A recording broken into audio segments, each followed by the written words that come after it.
Today's podcast is sponsored by Osea Malibu, the original plant-based, results-driven skincare line. You're listening to the Ordinary Vegan Podcast, where we teach you everything you need to know about adopting a plant-based diet full or part-time. Our goal is to empower you to live a long and healthy life. You can find today's show at ordinaryvegan.net or on iTunes.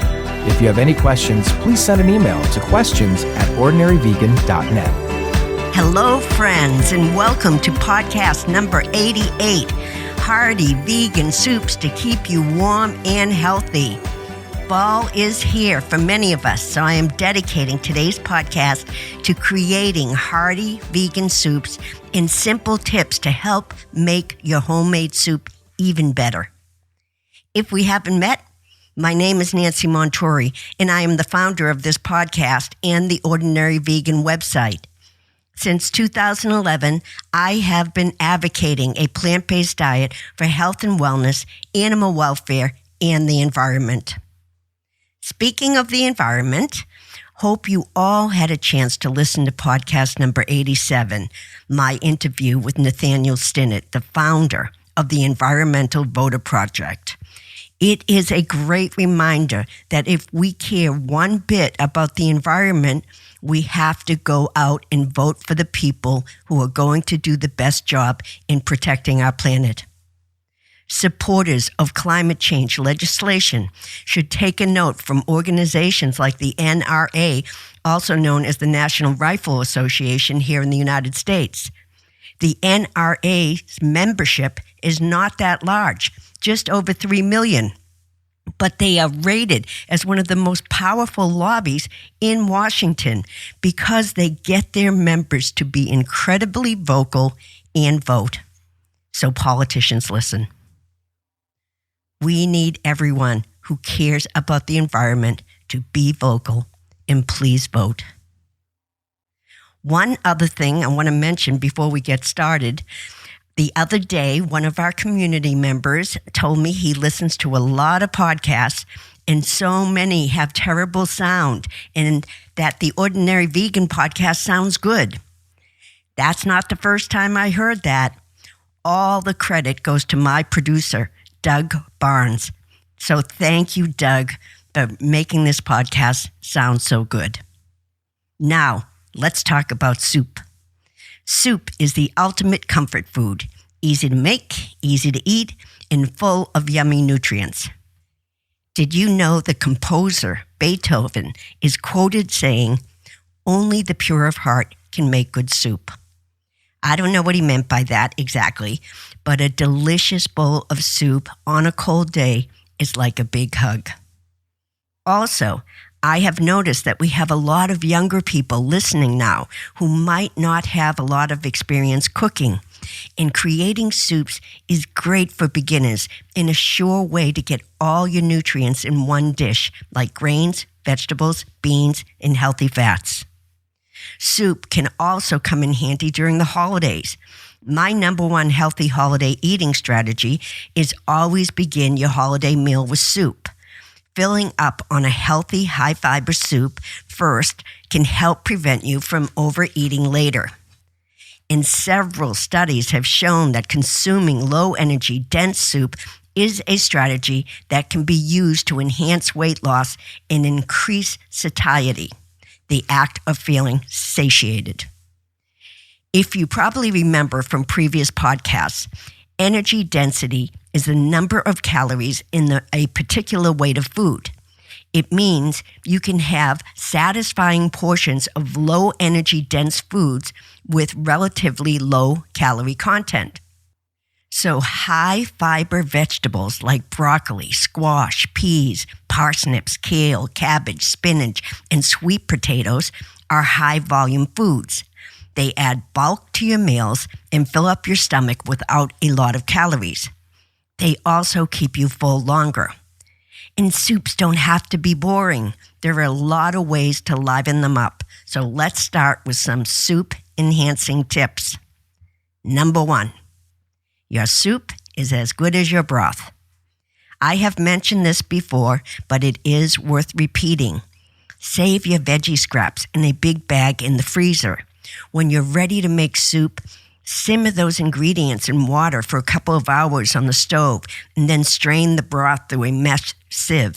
It is a pretty simple technique, and you'll be surprised about the amount of flavor compared to store-bought veggie broth. But if your only choice is store-bought broth, make sure the sodium levels are low. High sodium vegetable broth, when reduced, tastes especially salty. The best vegetable broth has a great balance of flavor. No certain vegetable taste should stand out. I personally like Kitchen Basics, which is an organic vegetable stock, and Pacific low-sodium vegetable broth. They are fairly popular and can be found in most grocery stores. And that isn't a paid advertisement. I just like those and wanted to share it. My number 2 tip is sweat your aromatics to build flavors, such as onions, leeks, and garlic. Sauté them first and cook them gently until they are fragrant and soft, about 3 to 5 minutes. I like to throw in the garlic the last minute and a half so it doesn't get bitter. Always make sure they are cooked long enough, softened, and get a chance to release their flavor before moving on to the next layer. If you're creating a more Asian-flavored soup, add aromatics like ginger, scallions, and chopped chilies. If you are creating an Italian-style soup, sweat classic Italian aromatics like onions, carrots, celery, and fennel, often called sofrito. My very favorite aromatics for soup are mustard and cumin seeds. I started using them after reading the amazing cookbook by Padma Lakshmi called Tangy, Tart, Hot, and Sweet. It is not a vegan cookbook, and it is far from a vegan cookbook. But the flavor profiles of her spices and aromatics are outstanding, and I use them in many of my vegan recipes. Mustard and cumin seeds add a beautiful burst of flavor, especially in Indian cuisines like soups and curries. And all you have to do is add some oil. Yes, this addition of seeds takes a little oil, which I don't often use. But here is what you do. Add a little oil to a sauté pan over medium heat. Add the cumin seeds and mustard seeds, stirring constantly, just until the seeds are fragrant and popping. Once the seeds are fragrant and popping, add your other ingredients. The seeds taste especially good with lentils. As a matter of fact, let's go into Ordinary Vegan's kitchen and make one of my favorite recipes, red velvet lentil soup. In a medium pot, add 1 cup of red lentils, 1 bay leaf, a pinch of salt, and enough water to cover the lentils by 1 inch, and bring it to a gentle boil. Lower the heat, cover and simmer on low for about 30 to 40 minutes or until the lentils are soft. Keep checking to make sure the water doesn't evaporate. In a separate soup pot, heat a teaspoon or 2 of oil like coconut oil, and then add a half a teaspoon of cumin seeds and a half a teaspoon of mustard seeds. Cook, stirring constantly just until the seeds start to pop and become fragrant, about 2 minutes tops. Add a half a cup of chopped shallots or 1 cup of chopped onion, 1 tablespoon of chopped ginger, and cook until soft, about 3 to 4 minutes, adding more veggie broth if it's sticking. Next, stir in 3 tablespoons of shredded unsweetened coconut and stir until the coconut is golden, another minute or 2. Next, add 1 cup of halved cherry tomatoes and sauté for 5 minutes. Remove the bay leaf from the cooked lentils and add the lentils to the tomato mixture. Then take an immersion blender and blend together. Reheat, remove from the heat, and stir in a half a cup of chopped cilantro leaves and the juice of 1 lemon. Serve with lemon wedges. So delicious. I will post that recipe in this week's show notes. Now, let's discuss my number 3 tip for preparing soup. But before we do, I would like to thank this week's podcast sponsor, Osea Malibu, the original plant-based, results-driven skincare line. Osea stands for the elements of wellness: ocean, sun, earth, and atmosphere. Their entire line is built on these 4 pillars and pulls from botanical sources around the world to create products that are truly protective. Their skin-nourishing products are made entirely of plant-derived ingredients. They are non-toxic and a good choice for moms-to-be. Take it from me, I love their products, so go to oseamalibu.com/ordinaryvegan10 for $10 off your first purchase of $50 or more. That offer expires December 21st, 2020. They also offer free shipping for U.S. orders of $75 and free samples with every order. So go to Osea, O-S-E-A, Malibu.com/ordinaryvegan10 before December 21st, 2020. Now, let's talk about tip number 3. I suggest considering each ingredient's cook time before throwing all your vegetables in. I recommend staggering the addition of vegetables so they're all finished cooking as close together as possible and making sure your veggies are evenly sized chunks. And to help you accomplish that, I am going to include a vegetable cooking downloadable chart in this week's show notes. Go to my website, ordinaryvegan.net, download it, and put it on your refrigerator. Also, you can add a lot of flavor to soups by roasting your vegetables before adding them to your soup. I recommend roasting them just before they turn al dente. And nearly any vegetable can be turned into a delicious soup. For example, you could roast a sweet potato at 450 degrees for about 35 to 45 minutes, depending on size. Then you scoop out all the flesh. You transfer that to a blender with a 1/4 cup of white miso, a small can of unsweetened coconut milk, a teaspoon of ground turmeric, and 1 tablespoon of lime juice. Blend, reheat, and serve with some toasted coconut flakes on top. Whenever possible, add leafy greens like spinach or kale, and don't add them until the last 5 minutes so they stay a bright green. Leafy greens can boost the immune system during flu or virus season. I've certainly said that enough times, but it's always a good reminder. Tip number 4 is not to overcook your grains like barley or rice. Grains are meant to add texture and heartiness to your soup, but if they become mushy, they bring nothing to the dish.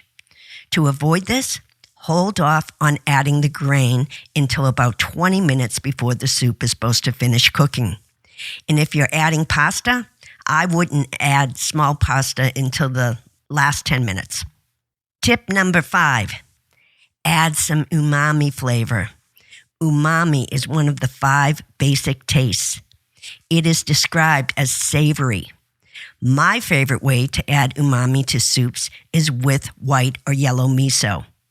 I whisk in 2 tablespoons at the end of cooking the broth.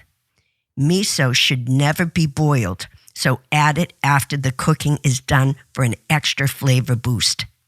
Miso will add a salty, slightly sweet, and nutty flavor. Pure umami. Other ways to add a savory touch is add a tablespoon or 2 of canned chipotle peppers in adobo sauce. Chipotles are one-of-a-kind pepper because they're fiery and they can add a deep flavor to any soup. A tablespoon or 2 of tomato paste or a splash of soy sauce also can add sweetness and tang. Sometimes I dehydrate dried shiitake mushrooms by soaking them in hot water, and I add the soaking liquid to my soup broth. Actually, I saw a show this week on Netflix called The Chef, and the chef they were visiting added mushroom soaking liquid to an Italian tomato gravy. I definitely need to try that. Tip number 6. Jazz up your soup with crunch and brightness. Finish by adding roasted chickpeas or baked tortillas or crusty croutons or shredded scallions, crispy shallots, toasted coconut, or pomegranate seeds on top. Always remember, crunch helps keep you satiated. Also, a squeeze of citrus livens up any soup and fresh herbs. Make sure you add fresh herbs like basil and parsley and cilantro at the end. They lose flavor if simmered in a hot soup, but add freshness and a bright flavor when sprinkled on top before serving. Speaking of hot soup, try to avoid cooking the soup over high heat, causing it to boil rapidly. Always keep the heat at a simmer. Tip number 7. When throwing together a quick soup, don't overthink it. Grab some aromatics like onions and garlic, sweat them out, add a can of fire-roasted tomatoes or diced tomatoes, a can of cooked beans, some veggie broth, and appropriate spices. You could even add a small pasta. In 20 minutes, you have a nutrient-dense soup. Tip number 8. Soups are easy to make in large batches and are one of the most freezer-friendly meals around. One of our Ordinary Vegan community members recommends freezing your soup in a large muffin tin and then pop them out when they are solid and when you want soup. That sounds like a good tip. I haven't tried it yet, but I think I will. Tip number 9. My last tip is about soup and immunity. If you are starting to feel a cold or flu coming on, consume some garlic broth. I know I've mentioned this before, but garlic is one of the best ingredients for building your immune system, and a garlic broth is very simple to make. All you need are 2 heads of garlic and a handful of fresh herbs like sage, parsley, or cilantro. Slice 1 head of garlic in half crosswise. Separate the cloves from 1 head and peel and crush them lightly. Heat some vegetable broth over medium heat. Add the crushed garlic cloves and cook, tossing occasionally until they're softened and golden brown, about 8 to 10 minutes.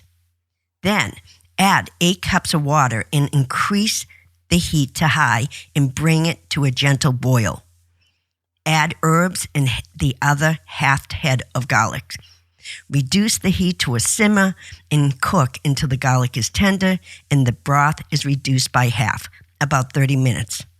This can be your base for any vegetables you might want to add, and I will make sure the recipe is in this week's show notes. Okay, that's it for today's podcast. I hope today's podcast inspires you to get creative with your soup. Thank you so much for listening. For recipes and inspiration, please follow me on Instagram at Ordinary Vegan and join our fun Facebook group and community. Additionally, you can find my new book, The Easy 5-Ingredient Vegan Cookbook, on my website, ordinaryvegan.net. You can also purchase my vegan, organic line of CBD products on my website. CBD oil from hemp has shown strong promise in helping people in a number of ways. If you have any questions about it, you can reach out to me at questions@ordinaryvegan.net. Thank you, Osea Malibu, for sponsoring this podcast. Head over to oseamalibu.com, Ordinary Vegan 10, to receive 10% off your purchase until December 21st, 2020. Also, please share this podcast so our community can grow. And if you have time, please leave a review on Apple Podcasts or Spotify. The more reviews we receive, the better chance of spreading the compassion, one plant-based meal at a time. Please stay strong and stay well. Till next time. Thanks for joining our plant-based community today. Together, we can accomplish great things. Please subscribe so you don't miss any of Ordinary Vegan's recipes and plant-based tips. If you have any questions or feedback, email us at questions@ordinaryvegan.net. Until next time.